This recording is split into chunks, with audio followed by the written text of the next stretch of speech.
Alright everybody, welcome back to the channel. Today I'm going to do a little bit of a different video. I'm going to kind of go over some of the stuff I use when I go out camping. I told you in the last video I'd kind of give you like a review or overview of some of this stuff, and so that's what I'm going to do today in this video right now. Alright, so I'm going to give you kind of a review of these three things I kind of use with me when I go camping. First one is going to be the Pecron. So this is my power station that I use, and it is a 1500 watt hour unit. It's got a 2000 watt inverter with a 4000 watt peak.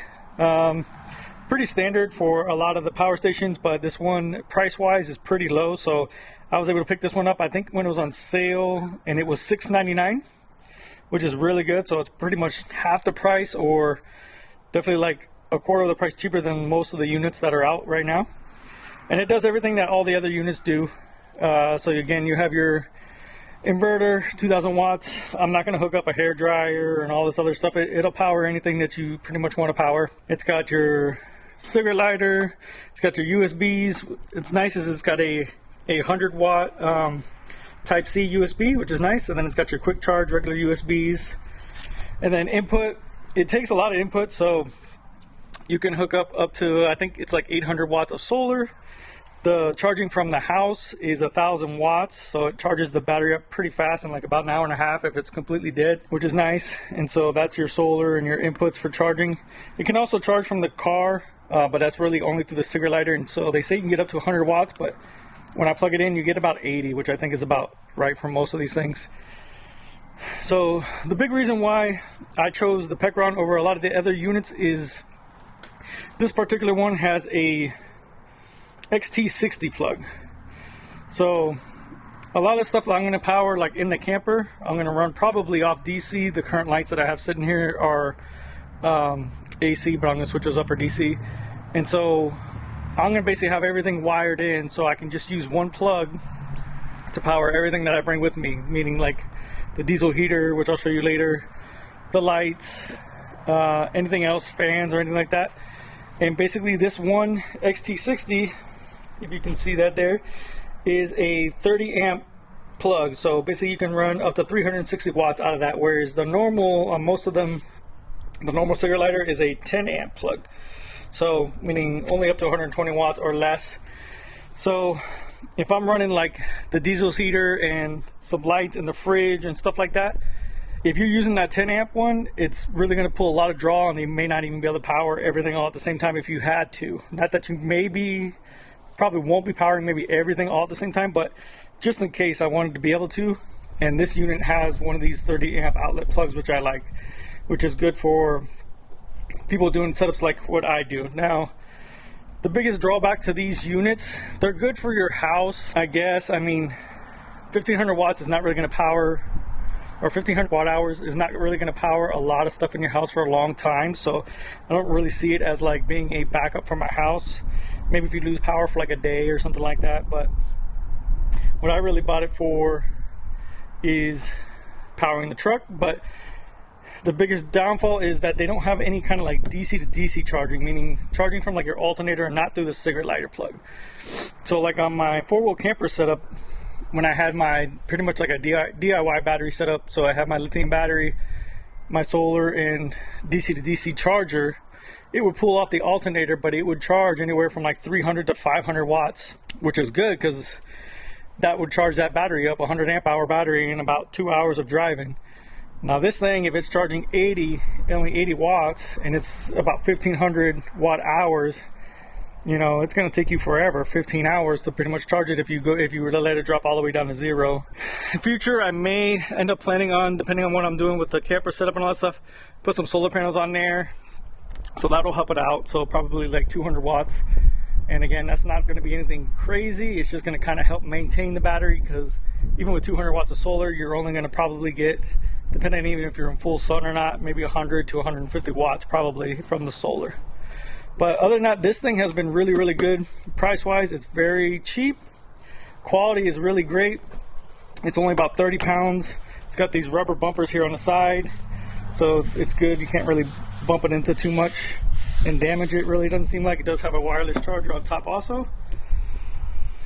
But yeah, so this thing so far has been really good, and I just wish that more of them would come out with the DC-DC. I think Goal Zero is the only one that really has one that you can set up a DC to DC, but the Goal Zeros are super expensive, and then all the add-ons are like a la carte. So a Yeti 1500, something equivalent to this one, is I think about 1,500 bucks, and then you got to pay for the DC to DC charger separate, which I think is about 350 bucks also on top of that. So technically I could buy 2 of these for the cost of that. So that's the only downfall. That's the only thing I wish it had on there. It would help it charge it if you're going on longer trips.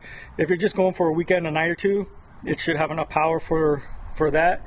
It's just if you're going longer than that, pretty much, you want something that can help you recharge and top off this battery. Let me show you a little bit more what I'm talking about with this XT60 plug. So basically this is how I'm going to have it set up.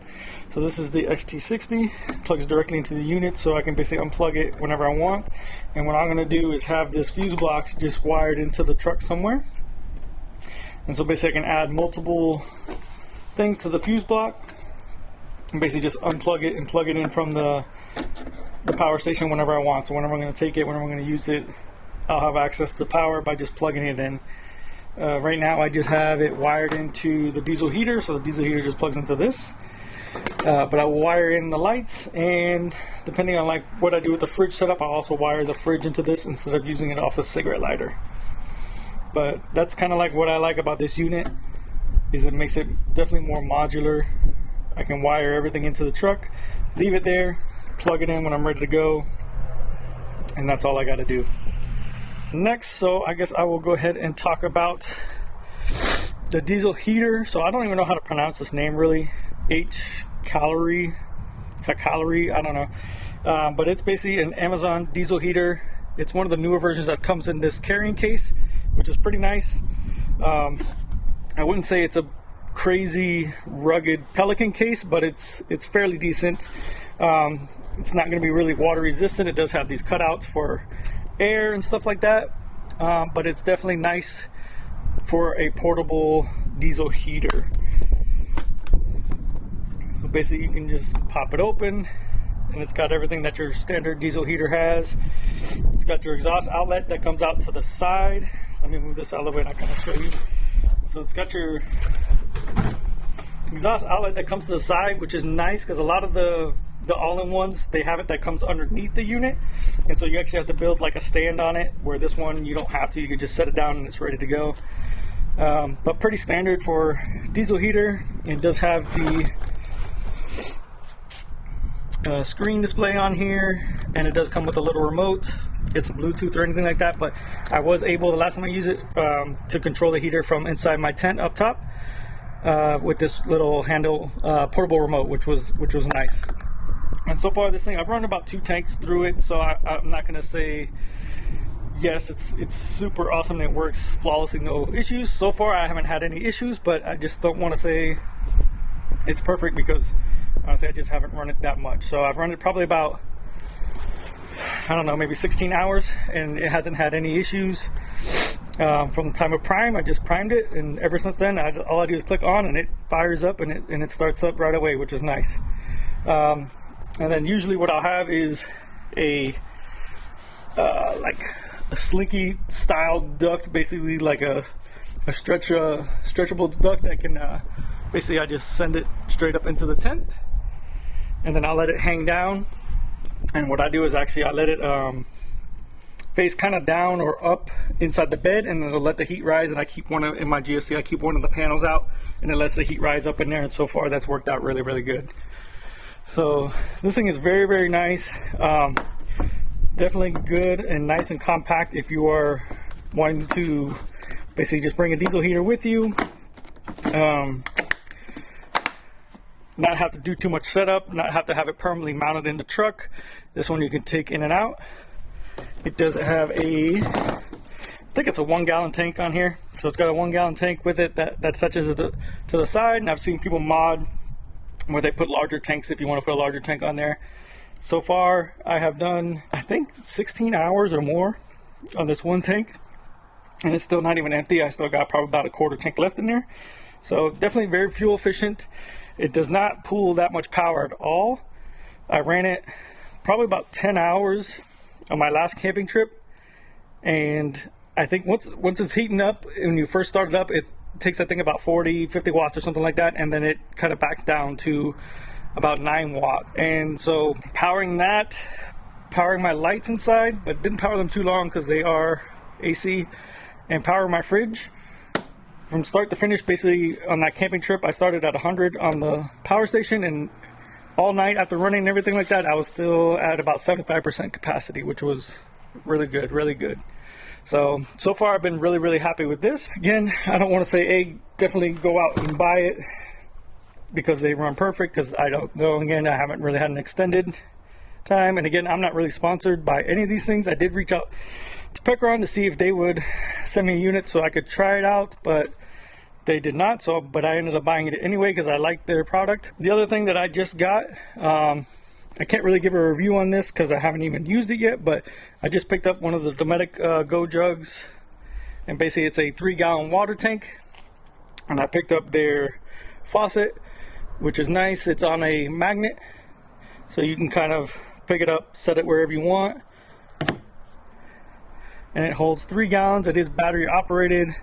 You just basically touch it, 2 taps, it turns on, 1 tap turns off.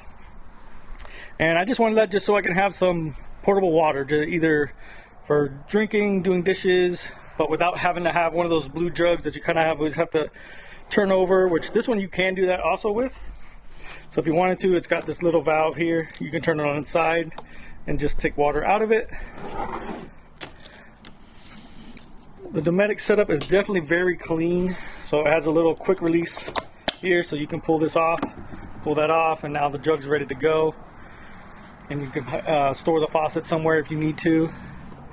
I would say I have already used it, like tested it just to see as far as water pressure goes out of this faucet, and I would say it's not the strongest pump. The pump that I used on my 4-wheel camper was like a $20 or $30 Amazon pump, and it was probably twice the pressure of this faucet, and it was a regular like USB charged faucet like that too. So this one doesn't have a ton of pressure, so you're not really going to use it for spraying off dishes or anything like that. It just kind of gives you enough pressure to wash your hands, fill up a sink or a bucket so you can do some dishes and stuff like that, fill up your water jug or anything you're using for cooking. But it's just a nice, clean, and portable setup. That's why I really like it. It does have a little light at the bottom, which is cool, so at night, if you do use it, it'll light up whatever you're trying to fill up. So one of the other things I carry with me is going to be the fridge. So I didn't want to go and spend a ton of money on one of the Dometics or higher end brands just because they're just a lot of money, but definitely they probably have higher end quality for sure.